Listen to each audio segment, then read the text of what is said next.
Hello and welcome to video number 8. This is AJ Hollandquest, back with my physical, mental, and spiritual advice. Still can't believe I'm filming 8 of these and that people watch them and it affects them, and I thank everyone who keeps coming up to me and letting me know how much they watch my videos and how they help them at certain points in their life. It gives me the motivation I need to keep making these, keep spreading the word of God, and keep staying positive. So for the physical workout today, we're going to do what's called the hand release push-up. I did these the other week and whew, I was tore up.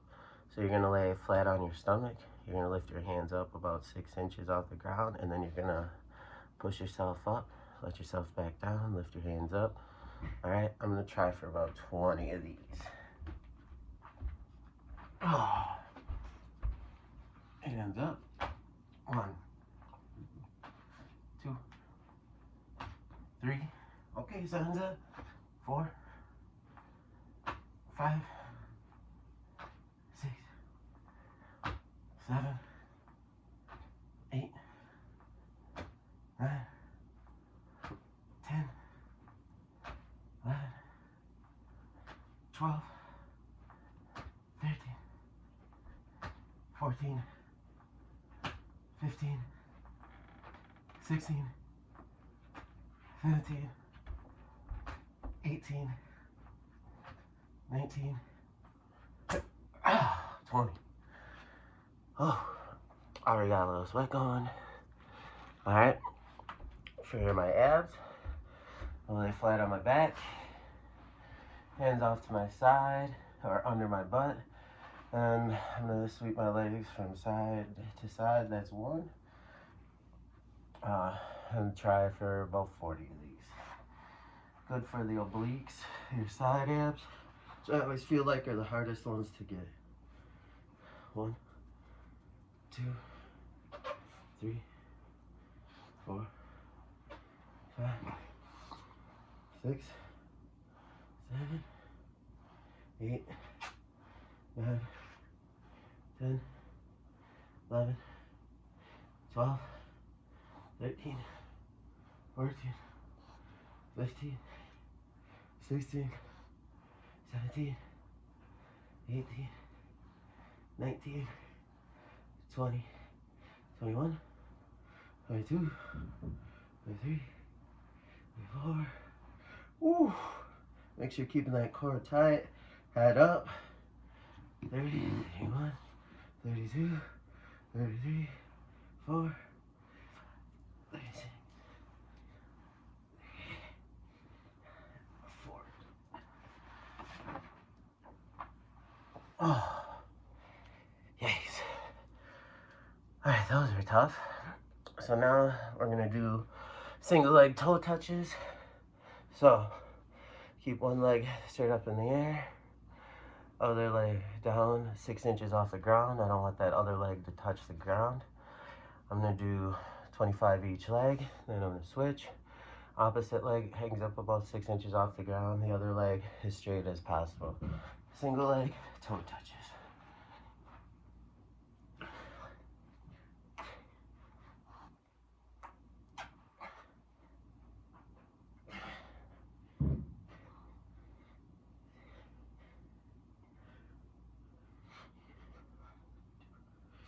"24, 25, I'm gonna switch.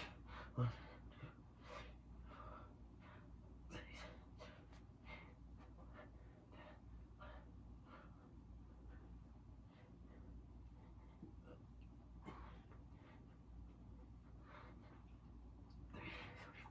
25. Oh, at this point, abs should be burning. I got one more ab left. We're gonna do those bicycle holds. Opposite elbow to opposite knee. A nice slow count. We're gonna go to 20. I know I can make it. You just keep telling yourself you can. Abs are burning, but it'll all be worth it tomorrow. You gotta believe in yourself. 1, 2, 3, 4, 5, 6, 7, 8, 9, 10, 11, 12, 13, 14, 15, 16, 17, 18, 19, 20. Oof. Alright, got a nice sweat going. Now I'm gonna hit a wall sit for about 30 seconds. My Achilles is a little sore today. I wanted to go a little longer. Hey, can't have that. I was trying to eat the fur. I'm gonna try to hold that for 30 seconds. Get you along the wall.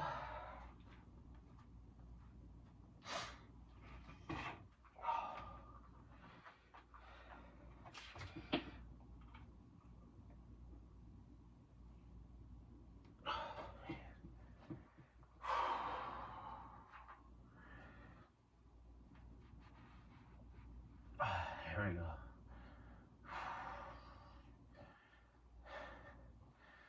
When I'm doing a wall sit, always in my head, really trying to tough it out, because wall sits suck, and it is no fun, but they're really necessary for strengthening my hamstrings and my quads, which I really need work on. I'm just gonna keep holding this till I can't anymore.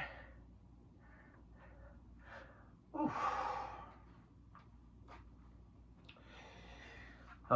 Next one, seated calves. So I'm gonna sit in my chair, do 15 straight, 15 where my toes are out, 15 where my toes are in. Oh, man. 1, 2, 3, 4, 5, 6, 7, 8, 9, 10, 11, 12, 13, 14, 15. 1, 2, 3, 4, 5, 6, 7, 8, 9, 10, 11, 12, 13, 14, 15. Rotate the toes in. 1, 2, 3, 4, 5, 6, 7, 8, 9, 10, 11, 12, 13, 14, 15. Oh, man. I'm gonna feel those tomorrow. Now, for the mental advice. So, one thing I learned as an athlete is you have to be able to believe in yourself. A lot of these great athletes, you can start with like Michael Jordan, got cut from his JV basketball team, had to work extra hard, had to believe in himself that he could still be one of the greatest of all times. You had like the Williams sisters who had to overcome cultural and racial battles growing up, that black people can't play tennis and weren't good. And they had to overcome all that to be some of the greats. One of my favorites, because he was short, was Spud Webb. He was like 5'7", NBA All-Star, won a dunk contest, you know, had to overcome how he was short. Myself, I got put on the B team in 8th grade. All my friends were on the A team, and I knew I was going to be better than all of them. And just because they were taller and bigger, you know, I had to prove myself. So what did I do? I went and went on the grind the rest of my life. Lifted 4 days a week and outworked everybody to, you know, become a 3-time All-American, captain of the national championship team in 09. Shout out DWO track and field. And, you know, you just outworked them because I believed in myself. And part of having strong mental health is believing in yourself and that you're going to be all right, and that you're going to be able to make it till tomorrow, and that you are strong enough to overcome what happened to you today, and that what you did today to improve your mental health is going to make you better for tomorrow. So tomorrow can be a great day. But it all starts with believing in yourself. You know, you got to have that internal motivation. There's two types of motivation: intrinsic and extrinsic. Extrinsic would be like going out and getting money, that's an outside source. That's a big motivation for me. Is I like to get money, so that that will get me on the grind, that will get me to do things, that will get me to work hard. And intrinsic motivation is I like to work out because I know that it's gonna make me look better, it's gonna help me control my emotions, it's gonna help me eat right. I like to be good at things, so I know that when I work out, it's gonna help me be better at things, and it's something that motivates me internally. Like intrinsic motivation could also be things that make you intrinsically happy. So like listening to music is a great thing that makes me happy, that I can do for myself. Something that would be extrinsic would be going to see a friend. That's kind of out of my control. I can't necessarily see that friend. That's an outside source. But like sitting around, being in my own thoughts, listening to music, that makes me happy, and that's something I can do on my own. So you need to figure out those things that help you believe in yourself and make you happy, that don't come from an outside source like money or a friend or a relationship or things like that. And it's going to help improve your mental health. But all starts with believing in yourself and finding what works out for you. And I think that's a big part of why I'm mentally strong. And that comes from being an athlete and learning to translate that into my daily life as a non-athlete. So believe in yourself and find some intrinsic motivation that's internal and positive that will help you.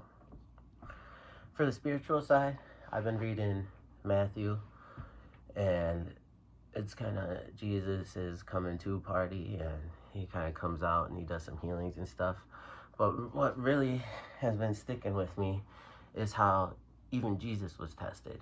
He went on a fast for 40 days and 40 nights, which I'll post something about fasting up here and how you can regenerate your body in 3 days with just like only having water and fasting. And it starts with it'll start to help your cell function, reproduce healthier, and you can cure any disease.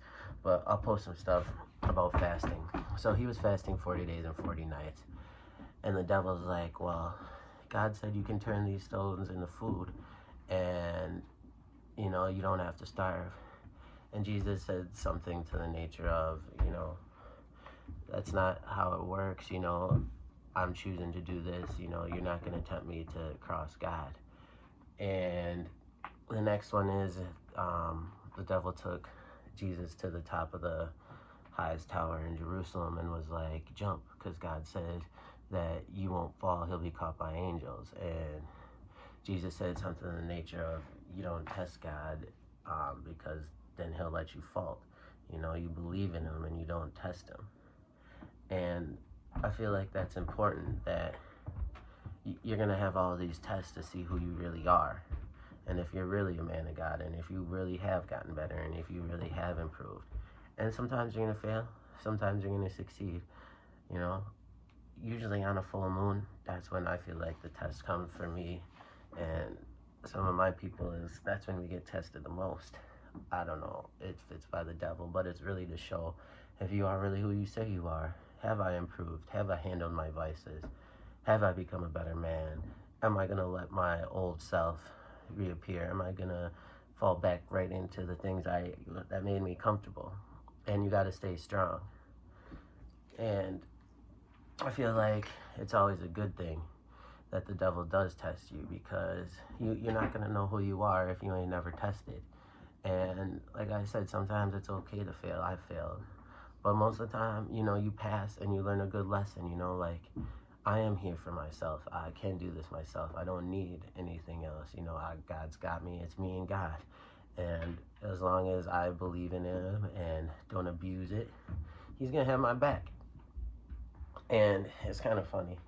Anytime I kind of think like I know too much or know something, like God always, has a little check for me, whether it's through like angel numbers or through a minor situation, nothing too serious. But hey, like, remember, AJ, you don't know everything. You only know what I allow you to know and what wisdom I grant you. And I always get a good laugh out of it. It's like, you're right, God. Like, yep. So I was going through Matthew or whatever, and it like starts talking about how he found his disciples, and I'm starting to think like, huh, I wonder how that works. And I was like, as I'm closing my book, of course, one of the folded pages, and something that had been like highlighted, it was in a blue pen squared up, and it says, no prophet ever gained wisdom on their own through their own human intuition. It's always through God. And I'm like, all right, you and God, like, you're right, I don't know shit, you're the one that's gonna show me.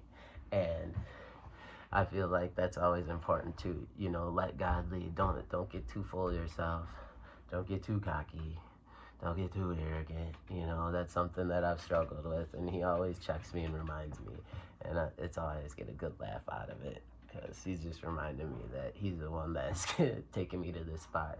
He's the one granting me with all this wisdom and knowledge that I'm preaching to you, and he's the one helping me get through all this stuff, you know, because I've been believing, and I'm not serving the devil no more. So that's my mental, spiritual, and physical advice for today. I kept it a little shorter, so but I hope you have a great day, and I stay blessed.